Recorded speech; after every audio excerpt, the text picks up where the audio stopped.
Hello friends, welcome back to my channel. இன்றைக்கி நம்ம சேனலில் என்ன வீடியோ பார்க்க போகிறோம் அப்படின்னு பார்த்தீங்கன்னா, பாப்பாவோட பர்த்டே விலாக் தான் வந்து பார்க்க போகிறோம். இந்த வீடியோவில் பாப்பாவோட பர்த்டே செலிப்ரேஷன்லாம் எப்படி நடந்துச்சு, எங்களோட அவுட்ஃபிட், பாப்பாவுக்கு வந்த கிஃப்ட்ஸ், இது எல்லாமே நம்ம இந்த வீடியோவில் வந்து பார்க்க போகிறோம். வீடியோவை ஸ்கிப் பண்ணாமல் ஃபுல்லாக பாருங்கள். மறக்காமல் நம்ம சேனலை சப்ஸ்கிரைப் பண்ணிவிட்டு இந்த வீடியோக்கு ஒரு லைக் பண்ணிக்கோங்க. இப்போ வாங்க டேரெக்டாக வீடியோக்குள்ளே போயிடலாம். பர்த்டே அன்றைக்கி வந்து பார்த்திங்கன்னா 12 o'clock வந்து நாங்கள் வந்து கேக் கட் பண்ணிட்டோம். கேக் கட் பண்ணிவிட்டு பாப்பா வந்து ரொம்ப ஹாப்பியாக இருந்தால். 12 o'clock ஷார்ப்பாக அவள் எழுந்துட்டான். எழுந்ததும் வந்து பார்த்திங்கன்னா மார்னிங் நாங்கள்லாம் குளிச்சுட்டு ஊருக்கு வந்து கிளம்பிட்டோம். வெள்ளூரில் தான் வந்து பார்த்திங்கன்னா பர்த்டே செலிப்ரேஷன். ஸோ அதனால் நாங்கள் வந்து ஊருக்கு வந்து கிளம்பிட்டோம். அவள் வந்து பார்த்திங்கன்னா ஒரு எல்லோ கலர் ஃப்ராக் வந்து போட்டிருக்கா. பாப்பா பாருங்கள் சைலண்ட்டாக வந்துட்டுருக்கா. நாங்கள் வந்து டிக்கெட் வந்து புக் பண்ணி வச்சுருந்தோம். ஸோ 10 மணிக்கு வந்து பஸ்ஸு. இந்த டைமில் நாங்கள் என்ன பண்ணிட்டோம் அப்படின்னு பார்த்தீங்கன்னா, மெயினாக நான் என்ன பண்ணேன் அப்படின்னு பார்த்தீங்கன்னா, பாப்பாவோட பர்த்டே ட்ரெஸ்ஸே வந்து மறந்துட்டேன். ஸோ மறந்துட்டு அது திடீர்னு ஞாபகம் வந்து கேபை வந்து ரிட்டன் வீட்டுக்கு திருப்பி அதுக்கப்புறம் போய் பர்த்டே ட்ரெஸ்ஸை எடுத்துகிட்டு 10 மணிக்கு வந்து நாங்கள் வந்து பஸ் ஏறினோம். ஸோ நாங்கள் யாருமே பிரேக்ஃபாஸ்ட் வந்து சாப்பிடவே இல்லை. ஓகே, கிருஷ்ணகிரியில் எங்கன்னா நிறுத்துவாங்க, அங்கே சாப்பிட்டுக்கலாம், அப்படி இல்லைனா எதனா ஸ்நாக்ஸ் வாங்கி சாப்பிட்டுக்கலாம் அப்படின்னு சொல்லிட்டு நாங்களும் வந்து பஸ் ஏறிட்டோம். வேலூருக்கு வந்து ஒரு 3:30க்கு வந்து ரீச் ஆகிட்டோம். பர்த்டே செலிப்ரேஷன் வந்து பார்த்திங்கன்னா 23rd June தான். பட் அவளோட பர்த்டே வந்து பார்த்திங்கன்னா 22 June. ஸோ 22 June அன்றைக்கி தான் வந்து நாங்கள் ட்ராவலே பண்ணி வேலூருக்கே வந்தோம். ஸோ அன்றைக்கி நைட் என்ன பண்ணோம் அப்படின்னா, கோயிலுக்கு எங்கேயுமே போகலன்னு சொல்லிட்டு வேலூருக்கு வந்ததும் வந்து பார்த்திங்கன்னா நாங்கள் ரெடி ஆகிட்டு சாப்பிட்டு ஈவினிங் வந்து பக்கத்துலேயே வந்து நாங்கள் இருக்கிற குவார்ட்டர்ஸ் பக்கத்துலேயே வந்து இந்த ஒரு கோவில் இருந்தது. இந்த கோயில் வந்து பார்த்திங்கன்னா நாகம்மன் கோயில் இருந்தது. ஸோ அங்கே போயிட்டு நாங்கள் வந்து பூஜைலாம் பண்ணிவிட்டு சாமியெல்லாம் கும்பிட்டு கொஞ்ச நேரம் அங்கேயே ரிலாக்ஸாக உட்காந்து இருந்துட்டு அதுக்கப்புறமா வீட்டுக்கு போனோம். இந்த கோயிலை வந்து உங்களுக்கு நான் சுற்றி காமிக்கிறேன் பாருங்கள். ரொம்பவே சூப்பராக இருந்தது. வேலூர் நியூ பஸ் ஸ்டாண்டுக்கு வந்து ஆப்போசிட்டில் தான் வந்து பார்த்திங்கன்னா ஒரு 1 or 2 கிலோமீட்டருக்குள்ளே தான் இந்த குவார்ட்டர்ஸ் இருக்குது. அங்கே தான் வந்து பார்த்திங்கன்னா இந்த கோவில் வந்து இருக்குது. பர்சனலாக எனக்கு இந்த கோவில் வந்து ரொம்பவே பிடிச்சிருந்தது. ரொம்ப அமைதியாக இருந்தது. நெக்ஸ்ட் டே வந்து பார்த்திங்கன்னா சண்டே 23rd June பிரியாணிலாம் வந்து பண்ணுறதுக்கு வந்து ஈவினிங் வந்து ரெடி ஆகிட்டுருக்கு. ஃபங்க்ஷன் வந்து பார்த்திங்கன்னா ஒரு 6 o'clock போல் தான் ஃபங்க்ஷன். காலையிலே எழுந்து நாங்கள் வந்து பிரேக்ஃபாஸ்ட்லாம் பண்ணிவிட்டு குளிச்சுட்டு பாப்பாவை குளிக்க வச்சுட்டு நாங்கள் வந்து ரெடி ஆகிட்டோம். ஈவினிங் தானே ஃபங்க்ஷன். ஸோ அது வரைக்கும் கொஞ்சம் ரிலாக்ஸாக நாங்கள் வந்து ரெஸ்ட் எடுத்துகிட்டு இருந்தோம். மார்னிங்லேருந்தே வந்து பார்த்திங்கன்னா ரிலேட்டிவ்ஸ்லாம் வந்துட்டு இருந்தாங்க. ஸோ அவங்களுக்கு காஃபி, டீ, ஜூஸ் எல்லாமே கொடுத்துட்டு கீழே வந்தோம். கீழே வந்து பார்த்தா பிரியாணிக்கு தேவையான எல்லாமே சூப்பராக ரெடி பண்ணிகிட்டு இருந்தாங்க. அதை பார்க்குற அந்த ப்ரிப்ரேஷன் பார்க்குறதுக்கே ரொம்ப நல்லா இருந்தது. ஸோ அதெல்லாமே கொஞ்சம் வீடியோஸ் ஷார்ட்ஸ்க்காக எடுத்துகிட்டு கொஞ்ச நேரம் வந்து நாங்கள் பாட்டு ரெஸ்ட் எடுத்துகிட்டு இருந்தோம். என்னெல்லாம் பண்ணுறாங்க அப்படின்னு பார்த்தீங்கன்னா, குலாப் ஜாமுன் வந்து நான் வந்து ரெடி பண்ணிட்டேன்.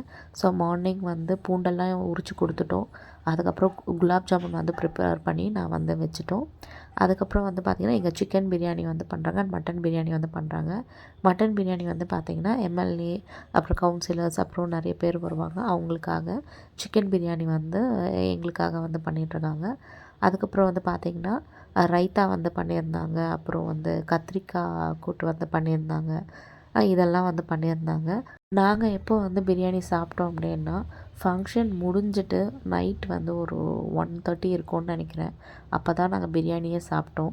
ஸோ அந்த அளவுக்கு வந்து லேட் ஆச்சு. ஆஃப்டர்நூனும் வந்து பார்த்திங்கன்னா நாங்கள் எதுவுமே சாப்பிடல. மார்னிங் பிரேக்ஃபாஸ்ட் சாப்பிட்டதோட லாஸ்ட் ஃபங்க்ஷன்லாம் முடிச்சுட்டு அதுக்கப்புறமா தான் சாப்பிட்டோம். பாப்பாவும் வந்து பார்த்திங்கன்னா ரவா கஞ்சி சாப்பிட்டா. அவ்வளோதான். அவளுக்கு வேறு எதுவுமே நாங்கள் வந்து கொடுக்கவே இல்லை. அவளுக்கு நான் வெறும் ஃபீட் மட்டும் தான் பண்ணேன். ஸோ இதுக்கு நடுவில் வந்து பார்த்திங்கன்னா இப்போ ஒரு டைம் வந்து ஒரு 5 o'clock இருக்கும்னு நினைக்கிறேன். என் சிஸ்டர் வந்து வந்திருந்தா. இவள் பேர் வந்து பார்த்திங்கன்னா நந்தினி. இவளும் வந்து பார்த்திங்கன்னா க்ரீன் ட்ரெண்ட்ஸில் வந்து ஒர்க் பண்ணிகிட்ருக்கா. அவள் வந்து எனக்கு மேக்கப்லாம் பண்ணி ரெடி பண்ணிகிட்ருந்தா. அந்த டைமில் வந்து பார்த்திங்கன்னா பாப்பாவை வந்து என் சித்தி பசங்கள்லாம் வந்து ரெடி பண்ணிட்டாங்க. இதுதான் வந்து பாப்பாவோட அவுட்ஃபிட். வந்து ஒரு பிங்க் கலர் வந்து ஃப்ராக். அதுக்கு பேக் சைடில் வந்து பார்த்திங்கன்னா கீழே அழகாக வர மாதிரி கொடுத்துருந்தாங்க. ஸோ ஆல்ரெடி நம்ம சேனலில் வந்து காமிச்சிருப்பேன்னு நினைக்கிறேன். பர்த்டே ஃபங்க்ஷன் வந்து பார்த்திங்கன்னா ஸ்டார்ட் ஆகிடுச்சு. ஸோ ஸ்டேஜ் டெக்கரேஷன்லாம் வந்து என்னால் முடிஞ்ச அளவுக்கு கவர் பண்ணியிருக்கேன். பாப்பாவுக்கு வந்து நைட்டே ஒரு கேக் கட் பண்ணோம். June 22 ஒரு கேக் கட் பண்ணோம். June 23யும் ஒரு கேக் வந்து நாங்கள் வந்து கட் பண்ணோம். பட் கேக்கோட ஃபோட்டோஸ்லாம் வந்து எதுவும் ஷேர் பண்ண முடியல. இருந்துச்சுன்னா கண்டிப்பாக நான் ஷார்ட்ஸில் வந்து ஷேர் பண்ணுறேன். அப்புறம் பாப்பாவுக்கு வந்து கிஃப்ட்ஸ் வந்து பார்க்கலாம். இது என்னோடய ஃப்ரெண்டு திவ்யா கொடுத்த கிஃப்ட்டு. என்னோடய காலேஜ் ஃப்ரெண்ட் அவள் கொடுத்த ஒரு ஃப்ரேம் தான் இந்த கிஃப்ட்டு. ஸோ இதை வந்து பார்த்துட்ருந்தோம். பெருசாக கிஃப்ட்டுன்னு வந்து பார்த்திங்கன்னா யாருமே கொடுக்கல. எல்லாருமே வந்து பார்த்திங்கன்னா நிறைய ட்ரெஸ் எடுத்துகிட்டு வந்திருந்தாங்க. டாய்ஸுன்னு வந்து பார்த்திங்கன்னா அவளுக்குன்னு டாய்ஸ் வந்து யாரும் பெருசாக வந்து கொடுக்கல.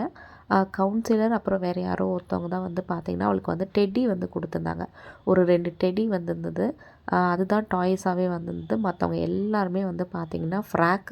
அந்த வீடியோ கண்டிப்பாக நான் உங்களுக்கு ஷேர் பண்ணுறேன். அவ்வளோ ட்ரெஸ் வந்துச்சு. என்னென்ன ட்ரெஸ் எல்லாம் வந்திருக்கு, அந்த ட்ரெஸ் எல்லாம் எப்படி இருக்குது அப்படின்றத வந்து கண்டிப்பாக நான் வந்து நெக்ஸ்ட் வீடியோவில் வந்து உங்களுக்கு ஷேர் பண்ணுறேன். பாப்பா வந்து பாருங்கள் ட்ரெஸ் எல்லாம் வந்து போட்டுட்டு அழகாக வந்து நடந்துகிட்டு இருந்தா. நானும் வந்து பார்த்திங்கன்னா அந்த டைமில் வந்து ரெடி ஆகிட்டுருந்தேன்.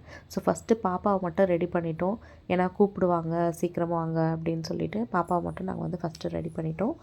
அதுக்கப்புறம் வந்து பார்த்திங்கன்னா இப்போ பாப்பாவுக்கு வந்து ட்ரெஸ்ஸில் வந்து மேயர் சுஜாதா அவங்க வந்து மேடம் வந்து கொடுத்த ஒரு கிஃப்ட்டை வந்து உங்களுக்கு காமிக்கிறேன். ஸோ இது வந்து சுஜாதா மேடம் வந்து கொடுத்த கிஃப்ட். இந்த ஒரு ஃப்ராக் ரொம்பவே அழகாக இருந்தது. இது வந்து ஒரு க்ரீன் கலரில் இருந்தது. எனக்கு ரொம்ப பர்சனலாக பிடிச்சிருந்தது. அப்புறம் பாப்பாவுக்கு வந்து 2 டெடி இது தான். ஒன்று வந்து பார்த்திங்கன்னா மெரூன் கலர் டெடி, இன்னொன்று வந்து பிங்க் கலர் டெடின்னு நினைக்கிறேன். ஸோ ஒரு 2 டெடி மட்டும் தான் பாப்பாவுக்கு வந்து வந்துருந்துச்சு. அந்த டெடியை பார்த்தோன்னே இவளுக்கு வந்து ரொம்ப ஹாப்பி ஆகிடுச்சு. ஏன்னா டெடியும் ரொம்ப பெருசாக இருக்குது அப்படின்னோடனே நாங்கள் வந்து பெருசாக இவளுக்கு டெடின்னு எதுவும் வாங்கி கொடுக்கல. அதனால் இந்த டெடியை பார்த்தோன்னே அவள் எப்படா பிரிப்பாங்க வெயிட் பண்ணி சண்டை போட்டு என்கிட்ட அந்த டெடியை வாங்கிட்டுருக்கா. வீடியோவில் காமிக்கலாம் அப்படின்னா கூட அவள் அந்த டெடியை விடவே இல்லை. அந்த டெடியை ஃபஸ்ட்டு கொடுங்க அப்படின்ட்டு வாங்கின்னு போயிட்டா. அதுக்கப்புறம் கீழே வந்து பார்த்தா ஃபுட்டெல்லாம் ஓரளவுக்கு வந்து ப்ரிப்பேர் வந்து ஆகிட்டு இருந்துச்சு. ஃபங்க்ஷனும் வந்து பார்த்திங்கன்னா ஒரு 7:30 இருக்கும்னு நினைக்கிறேன். அப்போ வந்து ஸ்டார்ட் ஆகிடுச்சு.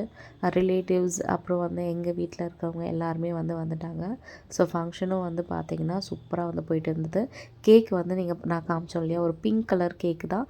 தீமுன்னு வந்து நாங்கள் பெருசாக எதுவும் கேக்கு ஃபிக்ஸ் பண்ணல. நெக்ஸ்ட் டே 24 ஜூன் பாப்பா வந்து நல்லா குளிச்சுட்டு அவளுக்கு வந்து இந்த பால் வந்து எதிரில் இருக்க ஒரு பாப்பா கொடுத்துருந்தாங்க. ஸோ அதை வச்சுட்டு அழகாக வந்து விளையாடிட்டு இருந்தா. அதுக்கப்புறம் எங்களுக்கும் டைம் ஆகிடுச்சு. ஒரு 1 கிட்ட ஆகிடுச்சு. நாங்களும் வேலூர் பஸ் ஸ்டாண்ட் வந்து வந்துட்டோம். பாப்பா வந்து அழகாக ரெடி ஆகிட்டு சமத்தா வந்து இந்த ஷூவெல்லாம் போட்டுன்னு ரெடி ஆகிட்டா. அவள் பாட்டுன்னு பஸ் ஸ்டாண்டில் கொஞ்சம் ஃப்ரீயாக இருக்க வச்சு அவள் பாட்டுன்னு விளையாடிட்டு இருந்தா. இங்கே பாருங்கள் இவ்வளோ க்யூட்டாக இருக்கா அப்படின்னு சொல்லிட்டு. அதுக்கப்புறம் நாங்கள் வந்து ஒரு 1 போல் பெங்களூருக்கு வந்து பஸ் ஏறி கிளம்பிட்டோம். பாப்பாவோட ட்ரெஸ் எப்படி இருந்தது, என்னோடய கவுன் வந்து எப்படி இருந்தது அப்படின்றத மறக்காமல் கமெண்ட் செக்ஷனில் சொல்லுங்கள். இந்த வீடியோ பிடிச்சிருந்துச்சின்னா லைக் பண்ணிவிட்டு அப்படியே நம்ம சேனலையும் சப்ஸ்கிரைப் பண்ணி வச்சுக்கோங்க. இந்த மாதிரி வீடியோஸ்க்கு நம்ம சேனலை மறக்காமல் சப்ஸ்கிரைப் பண்ணிக்கோங்க. இதே மாதிரி உங்களை நெக்ஸ்ட் வீடியோவில் பார்க்குறேன். எங்களோட அந்த பர்த்டே அவுட்ஃபிட்லாம் வந்து நான் உங்களுக்கு லாஸ்ட்டாக ஷேர் பண்ணியிருக்கேன். ஸோ அதெல்லாம் வந்து கண்டிப்பாக பாருங்கள். எப்படி இருந்துச்சு அப்படின்றதும் கமெண்ட் செக்ஷனில் வந்து சொல்லுங்கள். இதே மாதிரி இன்னொரு வீடியோவில் வந்து உங்களை பார்க்குறேன். தேங்க்ஸ் ஃபார் வாட்சிங் திஸ் வீடியோ. பை.